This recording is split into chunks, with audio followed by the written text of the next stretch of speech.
En effet, la philosophie, c'est une discipline magnifique. Je m'y intéresse depuis plusieurs années et c'est même elle qui m'a conduit à m'intéresser à l'intelligence artificielle. En effet, l'intelligence, c'est une notion hautement philosophique et l'intelligence artificielle pose plein des grandes questions de la philosophie occidentale. Alors, comme on l'a dit avant, je suis un petit peu geek à mes heures, donc j'ai regardé ce que ça donnait au niveau de la technologie. Et puis, je suis un entrepreneur dans la vraie vie, on va dire. Donc, j'ai regardé quel impact ça avait sur la société, chez les gens, dans les usages. Et en mixant un peu ces trois regards, j'en suis venu à une conclusion, c'est que l'intelligence artificielle est une opportunité évolutionnaire pour l'espèce humaine. On parle beaucoup des risques, mais c'est une opportunité. Alors je ne parle pas ici d'un transhumanisme technologique dans lequel il s'agirait de brancher nos cerveaux à des intelligences artificielles pour augmenter la puissance de notre intelligence. Ça viendra sûrement, mais moi ce dont je veux parler, c'est d'une évolution du rôle de l'intelligence plus que de sa puissance. Alors pour expliquer un peu ça, il faut déjà expliquer un peu ce qu'on entend par intelligence, qui est souvent rapproché de la rationalité, comme si la rationalité était un bon critère de l'intelligence, et c'est même comme ça qu'on mesure le QI. La rationalité étant entendue comme une façon de résoudre un problème de façon juste. Cette conception de l'intelligence comme rationalité, elle nous vient tout droit de l'humanisme des Lumières, qui a posé la faculté de raison, donc la faculté d'être rationnel chez l'homme, comme le propre de l'homme, comme sa faculté reine, comme ce qui même le rapprocherait du divin. Et donc, on pourrait dire, en utilisant des termes philosophiques, que l'humanisme des Lumières a opéré une réduction de l'homme à un homme rationnel, un homo ratio. Alors, il y a quand même une autre idée dans l'intelligence, c'est qu'elle est capable d'apprendre. Et dans ce paradigme de la rationalité, l'apprentissage sert à optimiser cette rationalité en accumulant de la connaissance autour du problème qu'on veut résoudre, en prenant un problème du coup qui doit être très bien défini, très restreint, très contraint. Ça, c'est une logique qui est une logique de spécialisation. On va apprendre en faisant converger notre savoir vers un domaine, un problème. Moi, ça me fait un peu penser à ça, donc à Charlie Chaplin qui, au bout du millième boulon, en effet, le sert de façon plus rapide et plus juste. Tout comme quand on était à l'école et qu'on a appris à faire 6, 7, 8 fois un exercice, la 9e fois, on le faisait de façon plus rapide et plus juste. Alors ça, c'est vrai du secteur, on va dire, secondaire et des ouvriers qui, on connaît un petit peu cette image de l'ouvrier aliéné à sa machine qui fait le même geste toute la journée. Mais il y a des gens qui font aussi ce même geste intellectuel toute la journée. Par exemple, j'ai vu des avocats qui passaient des journées entières à éplucher des cas de jurisprudence à la recherche de mots-clés. Et j'ai trouvé ça tout aussi inhumain, tout aussi aliénant qu'un ouvrier qui répète le même geste derrière sa machine toute la journée. Donc je me range un peu à l'avis d'une roboticienne que je connais qui m'a dit un jour « Si vous faites un travail de machine, c'est normal qu'il soit remplacé par une machine ». Et en effet, aujourd'hui, l'intelligence artificielle, dont on parle tant, remplace un certain nombre des tâches, même hautement intellectuelles, de l'être humain. Et même, en termes de rationalité, elle est bien meilleure que nous. C'est à ça qu'elle excelle. On devrait même, pour être plus juste, l'appeler rationalité artificielle. On pourrait dire d'une certaine façon que la machine rationnelle, la machina ratio, bat l'homme rationnel, l'homo ratio. Et en théorie de l'évolution, on le sait, quand une espèce est battue par une autre sur son propre domaine, elle a deux choix, soit disparaître, soit évoluer. Et je fais plutôt confiance à la race humaine pour évoluer en termes d'intelligence. D'une part, parce que ça, c'est très récent, ça date de à peu près 4 siècles, l'humanisme des Lumières, et la rationalisation du travail qui en a suivi, qui en est une des manifestations, elle est assez récente, on va dire 2-3 siècles. Et puis parce que dans la nature, l'intelligence vivante, elle ne fait pas ça du tout. L'intelligence vivante, elle est plongée dans un environnement qui est nuancé, qui est varié, qui est divers, qui est extrêmement complexe, et donc elle n'a pas du tout le loisir de se concentrer sur un seul problème pour l'optimiser. Puisqu'on l'a vu, optimiser la résolution d'un problème en accumulant de la connaissance, ça demande que ce problème soit très bien défini et très restreint. En plus, cet environnement, il change beaucoup. Donc elle a des problèmes multiples qui change constamment et elle doit apprendre cette intelligence à résoudre différents problèmes de façon suffisante mais non optimale. Alors, dans cette logique, l'apprentissage ne sert plus à optimiser, mais sert en fait à s'adapter. On n'est plus dans une logique de spécialisation, mais dans une logique de diversification.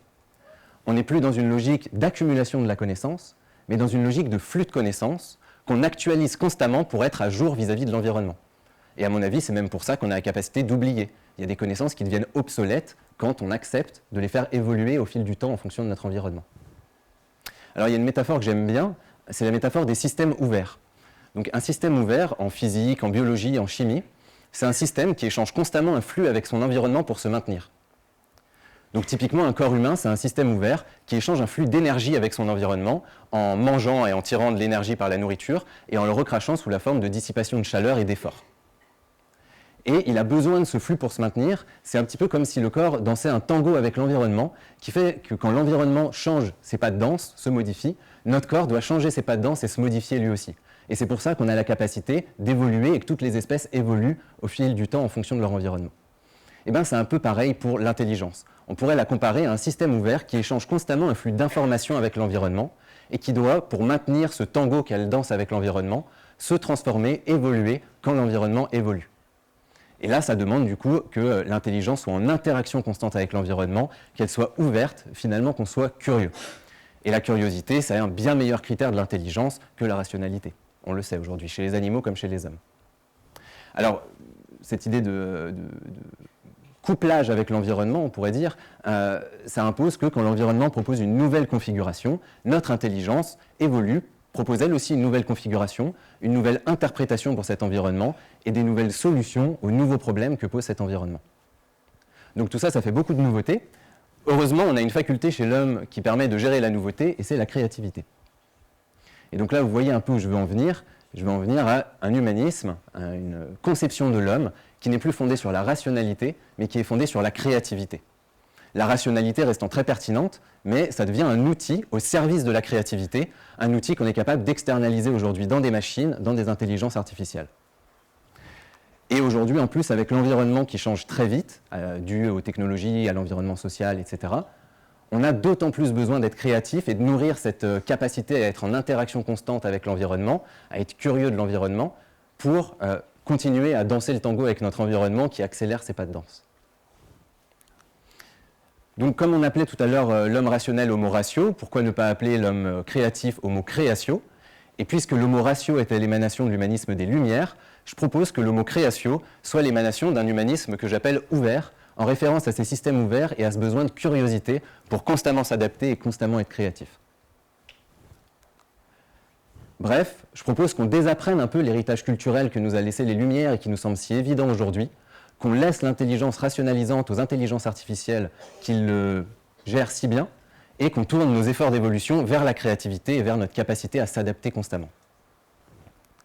Alors tout ça, c'est, on va dire, la partie un peu théorique, un peu philosophique, mais ça a des conséquences concrètes, parce que si je présente ça, c'est que je suis convaincu que cette transformation d'humanisme, elle a lieu aujourd'hui dans la société et qu'on en voit des émanations un peu partout. Donc je vous propose un petit exercice de pensée, c'est de penser la transition du travail par le prisme de cet humanisme ouvert. Alors ça m'intéresse comme problème, parce que la transition du travail, c'est un problème très actuel qui se pose du fait notamment des intelligences artificielles qui viennent remplacer des tâches qui étaient faites avant par des humains, et donc il faut peut-être inventer des nouveaux métiers pour ces humains et inventer des façons de former ces gens.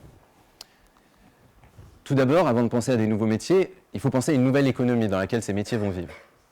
Alors, de même, lorsqu'on a automatisé le secteur secondaire, ça a permis le développement du secteur tertiaire. Je pense que l'automatisation du secteur tertiaire invite à créer un secteur quaternaire dans lequel on échangerait tout ce qui a trait à la créativité, au changement, à l'adaptation, au flux, etc.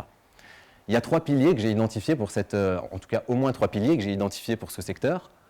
Le premier, c'est la connaissance. Donc la connaissance non plus entendue en tant qu'accumulation, mais entendue en tant que flux. Et à mon avis, la plus grande entreprise du XXIe siècle sera une entreprise dans la formation et dans l'éducation, parce que d'une part, la connaissance, la formation, ça vaut très cher, ça se vend très cher, et d'autre part, quand on est dans une logique de flux, c'est un super business model. Le besoin, il est constant, il est renouvelé. Donc à mon avis, là, il y a un potentiel économique exceptionnel. Ensuite, il y a la créativité. Alors la créativité, je ne vais pas revenir sur le pourquoi, j'en ai assez parlé, mais en tout cas, c'est un petit peu le moteur, et la connaissance, on pourrait la voir comme le pétrole. En effet, on a besoin de connaissances pour être créatif, parce que la créativité, ça ne vient pas de nulle part, c'est ni plus ni moins qu'une reformulation et un maillage de plein de connaissances qu'on apporte dans le monde d'une nouvelle façon. Et le troisième pilier, un petit peu plus étonnant, c'est, je pense, la collaboration.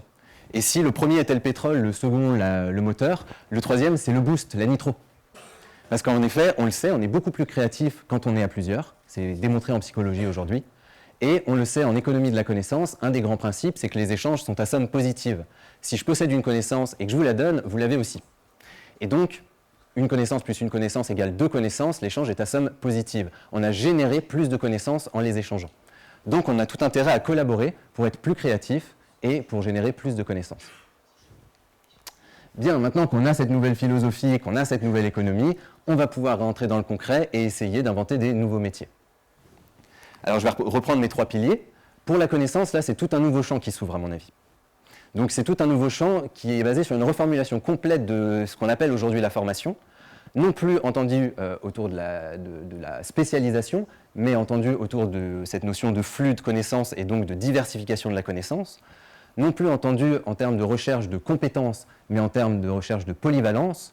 On n'est plus dans une logique de savoir-faire, mais dans une logique de savoir-être. Finalement, on n'apprend plus des choses, on apprend à apprendre.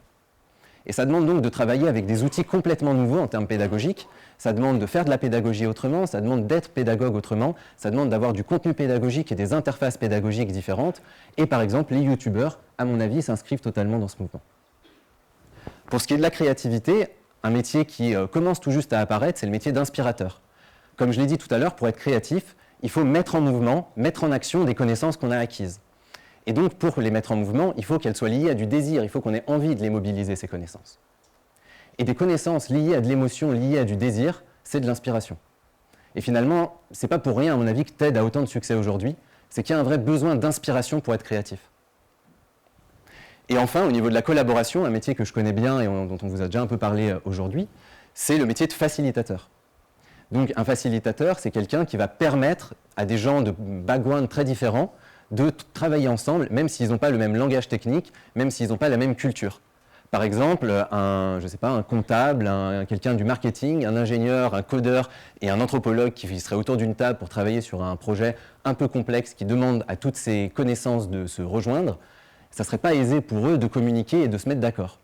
Et bien, le facilitateur, ça va être son rôle, ça va être l'agent catalyseur de la transdisciplinarité. Il va permettre à tous ces gens-là d'être productifs et créatifs ensemble. Donc c'est un métier pivot dans ces nouveaux métiers qui apparaissent aujourd'hui et dans cette nouvelle économie et donc dans ce nouvel humanisme. C'est un métier aujourd'hui dans l'entreprise, on le voit apparaître vraiment germer de partout et on a même des entreprises et des théoriciens qui considèrent que le métier de manager va se transformer en le métier de facilitateur. Et enfin, pour reboucler un peu sur la philosophie et tout en restant assez concret, je pense qu'on a un nouveau moteur de l'histoire. Alors le moteur de l'histoire de l'humanisme des Lumières, c'était le progrès. Donc un moteur assez linéaire, il y a cette idée d'accumulation, on accumule du savoir, et cette idée d'optimisation, on l'accumule pour améliorer le cours de l'histoire et tendre petit à petit vers une civilisation qu'on espère parfaite dans un avenir indéfini. Aujourd'hui, en 2007, tous les candidats à la présidentielle ont utilisé le mot progrès dans leur discours. En 2012, plus aucun. Par contre, ils ont tous utilisé un autre mot, qui est le mot innovation. Et l'innovation, c'est ce nouveau moteur de l'histoire, beaucoup plus chaotique, qui abandonne cette idée d'accumulation. Schumpeter expliquait très bien que l'innovation, c'était une destruction créatrice. On n'est pas dans la logique de « j'utilise la marche précédente pour aller sur la suivante », on est dans la logique de « je détruis la marche précédente et j'en reconstruis une au même niveau ». Et donc, c'est un peu contenu dans ce que je viens de dire, il n'y a plus cette logique d'optimisation, on n'essaye pas d'aller vers un mieux, il n'y a rien dans le mot innovation qui nous dit qu'on va vers un mieux, de même qu'il pouvait y avoir dans le mot progrès. Là, on est juste en train d'amener autre chose, on amène une transformation qui doit se diffuser dans la société. Et en effet, elle doit se diffuser parce que l'innovation, c'est un phénomène qui est social et économique. Et donc, pour que quelque chose se diffuse dans un environnement, il faut que ça soit adapté à cet environnement. Et on retrouve cette idée d'adaptation dans l'innovation. On innove parce que ce qu'il y avait avant n'est plus adapté aux conditions technologiques, sociales, etc. et qu'on a besoin d'amener quelque chose de nouveau, de plus adapté. Pas quelque chose de mieux, quelque chose de plus adapté. Donc je pense que ce n'est pas pour rien qu'on a cette mode, cette injonction à l'innovation depuis quelques années. Ça nous vient de cette nouvelle vague, ce nouvel humanisme qui est en lame de fond dans la société. Donc je le redis, l'intelligence artificielle est une opportunité évolutionnaire pour l'espèce humaine.